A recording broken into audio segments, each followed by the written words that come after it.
so hanyuma ngayo nguko reka nkubwire ukuntu tugiye kuza kubigenza noneho ako merveille tuze gutangira tubakira bivuga dutangiye baririmba cyangwa baduye freestyle ya hip hop muri nka kwa kundi muri ya beat yacu iyo beat uri kumva fresh wayiduhamo freestyle muri iyo beat muri rap washamo imirongo I know my God, he loves me cause he do, yes he do. I don't never had to doubt, no, no, no, no, yeah. Biranze ko nagerageje nategereje rap ndayibona abaye nka wa muraperi twari dufite kare wa muraperi twari dufite byanze neza ajya kurepeta biranga aragaruka biranga uwo muraperi byanze pe muraperi nawe ndari byishimo urumva uri tayari kuduha flow kuri iyo rap kuri ekuteri yawe kugira wumve fresh uri kuyumva neza beat yacu ntabwo ndi kuvuga muri ekuteri yawe inyuma ya ekuteri nta beat uri kumva ntagire kumva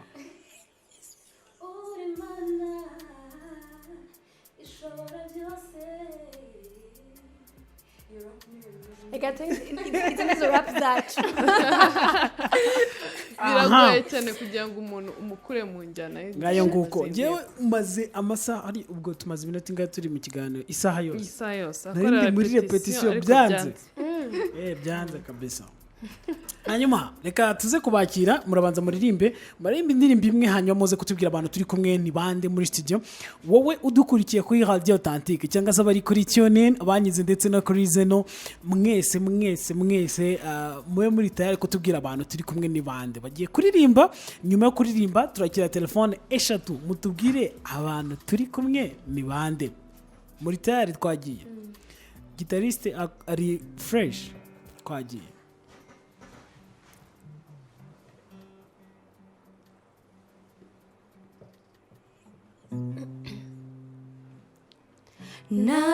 narakijijwe si kubw'imirimo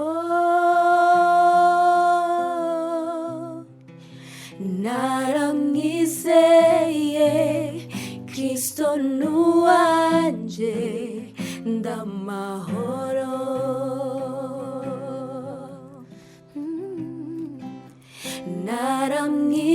naramwizeye Kristo nuwanje ndamahoro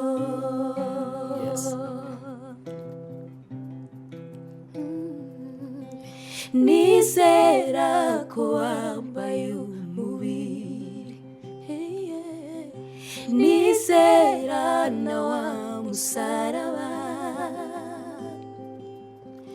jambo w'Imana furufurubi niwatinda mumva mazurazuka byose kubwanje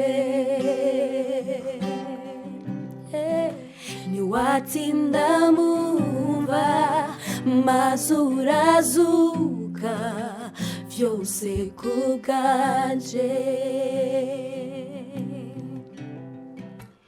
oh hallelujah nacha nandukanya n'urukundo rwawe oh hallelujah nacha fumbatura mu kiganza cyawe oh hallelujah hallelujah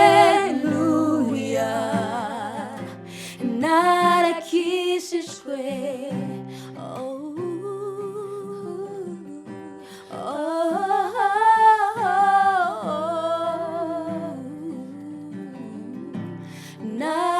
narakishijwe nitwa Peace Hosiana uko nari mbivuze ndi umuririmbyi ndi umuramyi ndakuririmbira Imana cyane cyane hanyuma ndishimye kuba ndi hano muri studio Imana bamugisha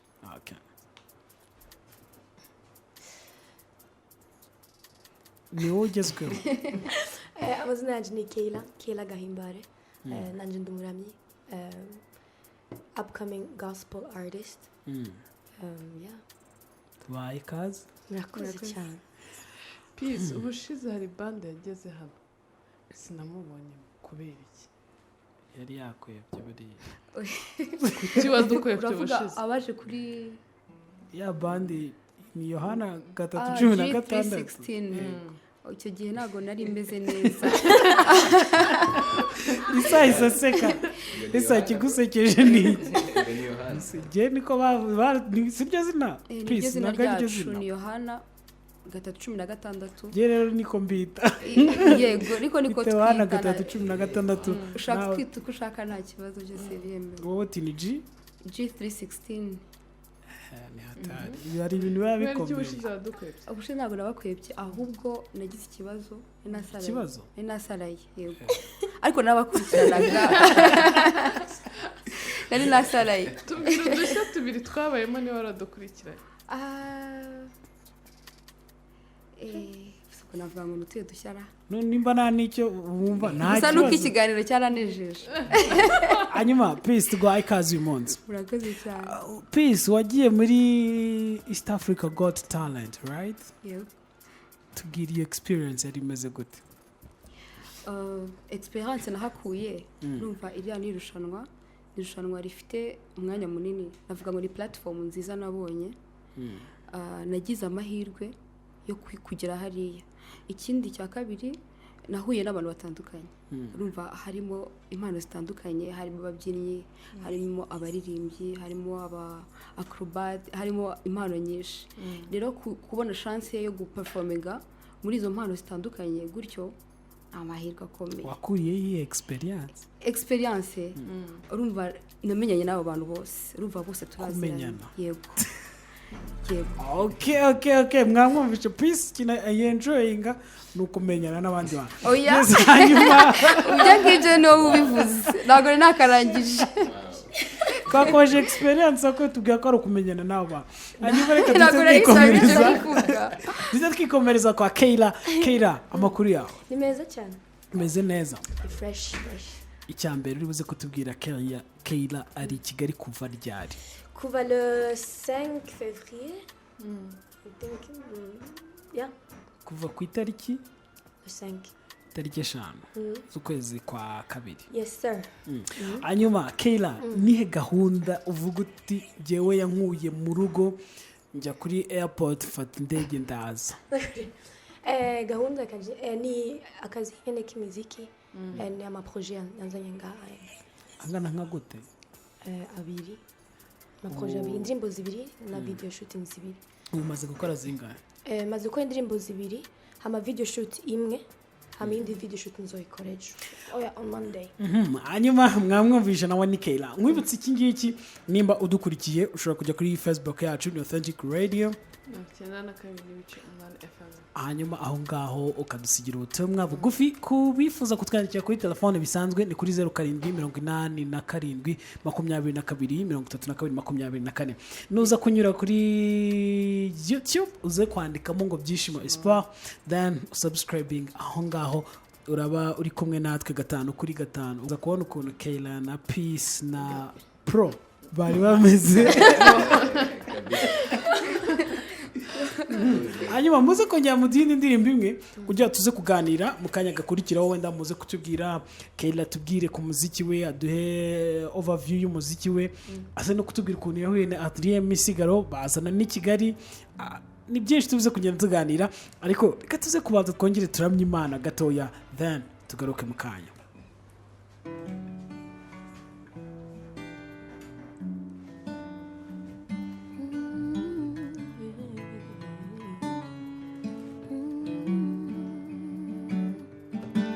Zaivugi neza yawe mwami aho nsaba ndi hose mu mahanga no mu batakuzi iyo neza zayiririmba nzavuga kugira neza kwawe aho nzaba umwami ndi hose sizaceceka kandi sizatuza kwamamaza mwami ibyo wankoreye nzavuga iyo neza nzavuga iyo neza nzavuga iyo neza nkiriho nzayivuga mwami nzavuga iyo neza nzavuga iyo neza mwami Yesu nzavuga iyo neza nkiriho nzayivuga mwami nzavuga iyo neza ineza wankoreye nzavuga iyo neza nzavuga iyo neza wangirira bwanjye nzavuga iyo neza nzavuga iyo neza nzavuga iyo neza nzavuga iyo neza ubuzima bwanjye nzavuga iyo neza nzavuga iyo neza nzavuga iyo neza nzavuga iyo neza nkiriho nzayivuga nzavuga iyo neza ineza y'umwami nzavuga iyo neza nzavuga iyo neza nkiriho nzavuga iyo neza nzavuga iyo neza nzavuga iyo neza nkiriho nzavuga iyo neza nzavuga iyo neza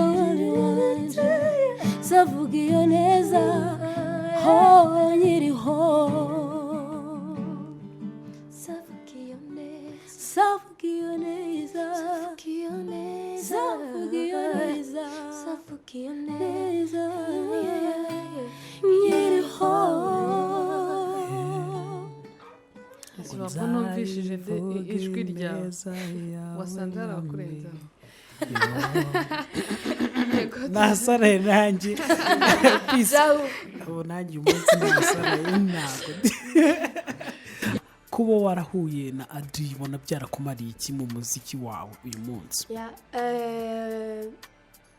sinzi ukuntu bivuga opportunity nyine kuboneka yuko abantu banyumva kuko ni umuntu nyine akomeye muri industry gospel ngaha iwacu so naronse platform nyine nawe afite ndayironka nyine ituma umva iba bigger umva gutangura aho natanguriye byaranyarutse kubona ahantu nyine nashitse like kuronka ama views naronse followers people abantu nyine bakuze indirimbo yanje so I think byangiriye amahirwe menshi cyane kwa arazwi bituma nanjye okay hanyuma peace ari buze kutubwira peace uri mumwe mu baririmbyi ba baking abantu benshi yego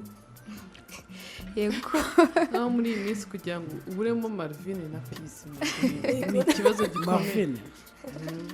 Marvin yageze konserereza neza so hanyuma Peace uri buze kutubwira ninde muririmbyi mwigeze mukorana wo muri gospel industry abantu kurepeta bikagorana twagiye urebye abantu twagiye dukorana wibuke ikintu kimwe yego kubeshya n'icyaha n'ukuri ntabwo beshya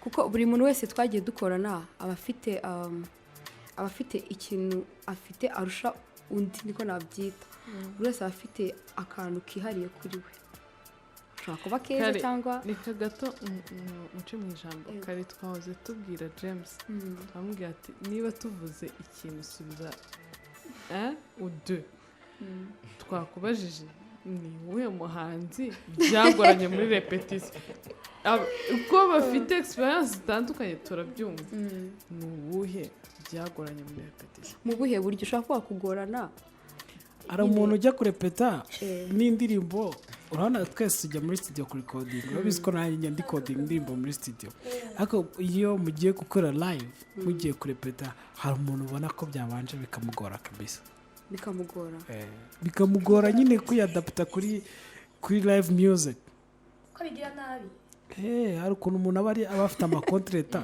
nanjye hari igihe naririmba ariko icyo kibazo mbajije nawe ubwawe nyikubajije ntabwo wakinsubiza yewe nagusubiza ni ukuri ntabwo wakinsubiza pe uzambaze ureba atari uyu none se umubaze ariko urabanza mbaza noneho nawe unsubize mu by'ukuri ntabwo ari byiza ntabwo ari byiza gusubiza icyo umuntu kibazo byoroshye noneho kuririmba gukorana nawe mu bantu mwakoranye pana benshi dushaka umuntu uri imbere y'abandi bose mwakoranye ukavuga ati uyu muntu mwakoranye nta wundi muririmbyi mwakorana waretse nkavuga basiba umwe gusa umwe ntacyo uvuga babiri njya nkongeje uwa mbere uri buvuge bwa mbere niba uraba wa mbere noneho uwa kabiri uri buvuge ugarabara wa kabiri twagiye uwa mbere ni Gentil Misigaro uwa kabiri ni ba James na Daniel niba abantu twakoranye nkumva bankoze ku mutima cyane ariko hari n'abandi abandi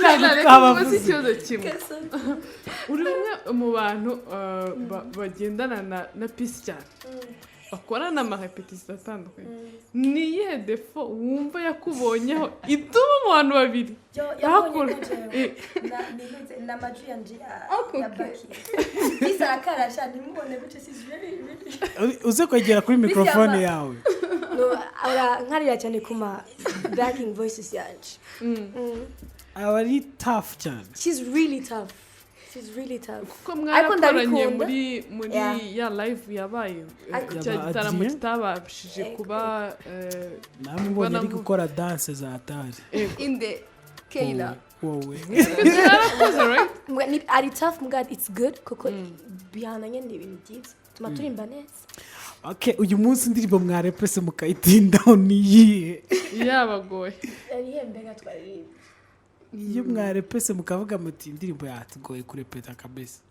mwatinzeho nta nimwe mwatinzeho iyo mwarepese inshuro nyinshi hariyo twagize cyo turayireka ariko yitwa gute umujura ya upendo iriya ndirimbo ngewe ndayikunda ndabasabye uze kuyiducurangira basi turimo turasohoka muze kuyiririmbaho umwe arimba ibyo azi gusa apana ibyo kurepeta nyine hari ukuntu umuntu tuvuge tudakoze harmoni yacu twese hari umuntu agace aba akunda ukakaririmba ka gace ukunda gusa ukagira uko ushaka ako umuntu ashaka tu ngo isa pro we ntago ayizi ntangure yego tukagira 1-1 umujura azanwa n'ikindi keretse kwiba kwica ndetse no kurimbura ariko Yesu we yaje ngo intamba ze zibona ubugingo bwinshi niwemere ko umwanza gutwara iby'agaciro niwemere ko umwanza gutwara iby'agaciro n'umujura agambiriye gutwara ibyo ufite niwemere ko umwanza gutwara iby'agaciro niwemere ko umwanza gutwara iby'agaciro niwemere ko umwanza gutwara iby'agaciro indande z'ingabire wagabiwe kugira ngo kuri wowe usuzaragwe iraryoshye sha ariko ngo yari yabagoye kuyikura ariko turayirepese turanayiririmba performance turayikoze so hanyuma wenda iminota yacu iri kugenda nyine igenda ntabwo ihagarara Peace urateganya gukora carrière solo yego ndabiteganya byari ntabwo nshobora gupresiza umunsi ariko umutima wanjye birahari icyo gihe nikigera ndabizi kuri mu bantu ba mbere bazabimenya ukunda kuririmba indirimbo I mean baking baririmbye ibindirimbo zihimbaza Imana baking baririmbye ibindirimbo zisanzwe muri ibyo bisata byombi wowe ku giti cyawe nukora umuziki uzaba uri mu ihe kategori ngira ngo nawe urabibona buri kibazo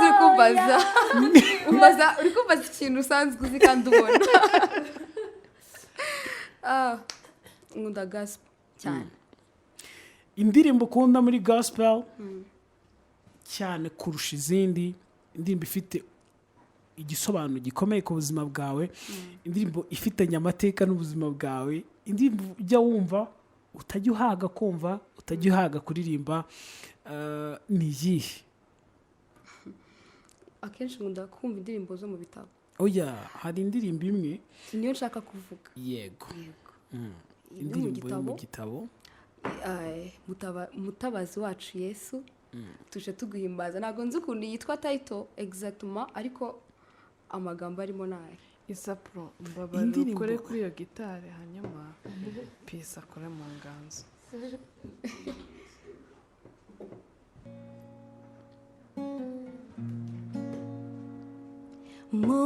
mutabazi wacu Yesu twese tuguhimbaze ni wowe wadupfiriye Yesu mwana w'intama Yesu ashimwe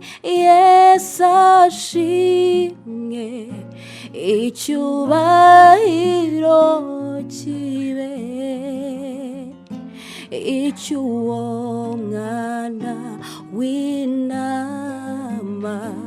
duhimbaza izina rye twari imbohe za Satani twari mu mubabaro yatubohesheje ingoyi Yesu aratubohora hereye umusozi nzamuka umwami wacu w'ijuru nubwo ibirushya ari byinshi oya sinzasubira inyuma mwami wanje nirengagije biri inyuma ndasingiri biri imbere ye ndi urugendo nkasiganirwa kugerayo sinzacika intege Yesu sinzasubiza abasinyuma oya ntubiriye umwami wanje oya ntubiriye Yesu oya ntubiriye Yesu oya ntubiriye umwami Yesu oya ntubiriye umwami Yesu. hanyuma mbere y'uko usubirayo uruze kutubwira wakoze indirimbo na Adrien indirimbo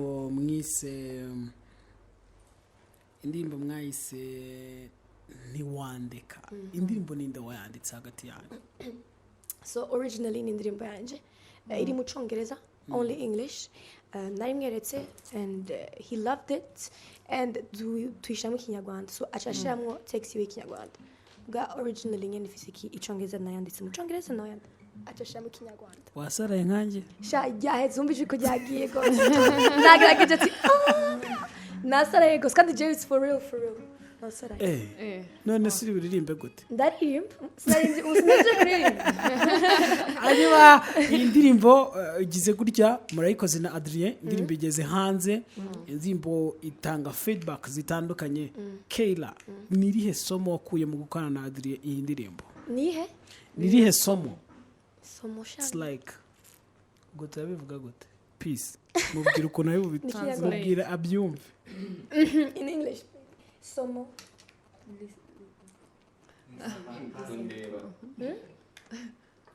Ni advantage. Icyatumye ndayikorana na Adrien. No, advantage gukora na Adrien iriya ndirimbo ni iyi. What? I really don't. Ntabwo nzi ukuntu bari kubivuga ariko icyo nzi cyo ibintu navuze biri clear. Iyo umuntu akoranye n'umuririmbyi uzwi ufite izina, hari experience akuramo, hari amasomo, hari ibintu yiga. Byamaye nyene icyo byamaye. Byamaye like a foot in, shamu kuguru nyene ikirenge muri iyi industry. Byarabinyoroheye kuruta uko byari kugenda yo nari kubigira nyene. Nkuko nabivuze ubwa mbere nyene naronse public you. So public nini? He has a big public. Ese wamuzamukiye mu magambo make? Sorry? Wamuzamukiye. Ni igikorwa cy'Imana. You know, it's God. We give God the glory. Chibaye tukimana. Mugabo nyene yabatari kukiwe nyene kuba nyene kumfasha muri yo industry, muri yo projet ni byari kugenda the same way. Ariko indirimbo naza ko bayikunze ko ari indirimbo iryoshe. You know. Urubuze ko tuhaho kuri ubu ngubu ufite projet ebyiri waje gukorera i Kigali. Ese uzazikora wenyine? Ubu nzozikora njyenyine. Yego, ubona nta mbogamizi zizabonekamo kubera ko watangiye gukorana n'izina rikomeye cyane muri industry. Kuri ubu ngubu uje noneho uri upcoming. So ubona nta kintu bizashitaho kuri ya level wenda wari ugezeho wazamukiyeho kuri ubu ngubu ukaba ukiri umwana twavuga muri industry? Yego, naza ko bizogenda neza actually. Kubera obviously natangwanye na Adrien, mugabo iyo nawe afise ikintu nahaye abantu bashimye ntibari ku continuinga kuma the love, urukundo wama. So I think ko bizogenda neza actually, bizozamuka. Indirimbo waje gukorera i Kigali zitwa gute? Amazina yazo gusa? Nayo mfise sifise amazina. I have no names. Kugira izina ry'indirimbo. Ufitemo agace se byibura mu byo waririmbyemo? Ufitemo part uri butideho freestyle. Kuyo uzaheraho bwa mbere wenda amagambo arimo kugira twumve. Nogira aka worship kamwe muri. Genda ijunu ko itakora neza. Kigenda makugendera muzira zawe gusa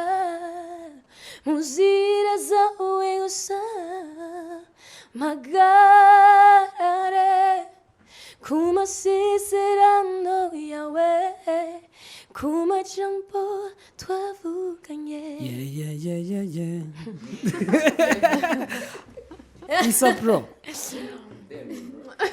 Isa Pro nawe ari buze kutubwira ahantu yaburiye muheruka muri Daystar. Kandi yaciyemo igihe. Hashize imyaka nka miliyoni kabisa. Oya ntabwo ari miliyoni. Kuko nawe bwana bimaze. Mfite imyaka myinshi. Ariko nsa nk'abana, nsa nk'abana ariko ndi mukuru cyane. Hanyuma uri buze kutubwira. Derukana kera cyane kabisa. Uracyatuye Kacyiru? Ahantu ko ntigeze maturara. Are you for real? Yesu Kristo. Kutoka zamani. Kitambo. Kabisa Gikondo. Hanyuma uri buze kutubwira ubu ngubu Isa abarizwa he? So ubu ngubu ukuntu bimeze turi gutangira akantu gashyashya studio bita Wave Lab, sinzi niba muyizi. Wave Lab yari mu Ruganda yo kwa Fabrice. So turi gutangira akantu gashyashya, ejo bundi muzamuri kumva utuntu turenze tu. Muri gutangira akantu gashyashya gute? Wave Lab nzimo Kibamba. Yego, umusaza rero Kibamba ubu utari no kubarizwa i Kigali. Yagiye gutya, yasohotse igihugu. Urabona tugiye gutangira season nshyashya. Season nshyashya ndi gukoranamo na Krizo, sinzi niba muzi. Yego. Krizo turi kumwe mu hariya nyine muri Wave Lab. Krizo muri Prayer House. Muri Fourth Man. Fourth Man ya studio balaunchinze muri Prayer House. Cyane nubwo nari nzi izina aho gazanye. Ka Fourth Man. Okay. Azamubita niduhure. Okay. Hanyuma ubwo niho uri kubarizwa kugeza kuri ubu ngubu. Tubwire. Umuntu kugira umukorera indirimbo. Bimusaba iki? Bimusaba ko aba afite indirimbo. Indirimbo si umuntu wese ntabwo nzi guhimba. Ntabwo nzi guhimba. Hari abantu bajya baza akambwira ngo bro ndashaka kunkorera indirimbo ariko ntayo mfite. So ntabwo byakunda. Iyo ufite indirimbo nayigukorera. Uyifite wiko. Ayifite se afite amagambo gusa ku rupapuro. Natwe turirimba nk'inzugi. Abantu bafite sound nk'iy'urugi, hari ukuntu tuyeditinga. Basi kavuga nk'aga sound ka garderobe wenda. Hanyuma Isa kugeza kuri ubu ngubu umaze igihe kitari gitoya muri production. Ninde muntu wigiraho mu kazi kawe ka buri munsi? Ni benshi cyane. Oya tuvuge mu Rwanda tu. Kwe ntago mu Rwanda reka mvuga umuntu wanyigishije ubundi. Nicolas Mumuzi. Uriya niwe master tu niwe wanyigishije. Ari indirimbo ye mfite. Asigaye ari umuririmbyi muri. Ubundi yatangiye ari umuririmbyi. Bamwima indirimbo ye. Urumva ararakara itajya kwiga production. Abakoze studio. Kabisa babaye gutya. Ko twumva umuntu wigiraho yarakaye akajya gukora production. Nawe byagenze. Njyewe rero byatangiye ncuranga ngomba nshaka nanjye gukora indirimbo nkateranya basi sound ebyiri zigakora akabiti. Ni gutya nagiyemo. Amakuru ya sister wawe w'umuhanzi. Man ni fresh. Ameze neza kabisa. Ko nta ndirimbo mperuka kuduha. Kera nta makuru aba afite bisaba bizi. Ndaza kubwira ni dusohoka. Aba bantu batsanze nta nshuti mfite. Ni ikibazo gikomeye cyane. Yes, hanyuma mbere ko tuza kuva muri studio playlist yanyu yarangiye uyu munsi.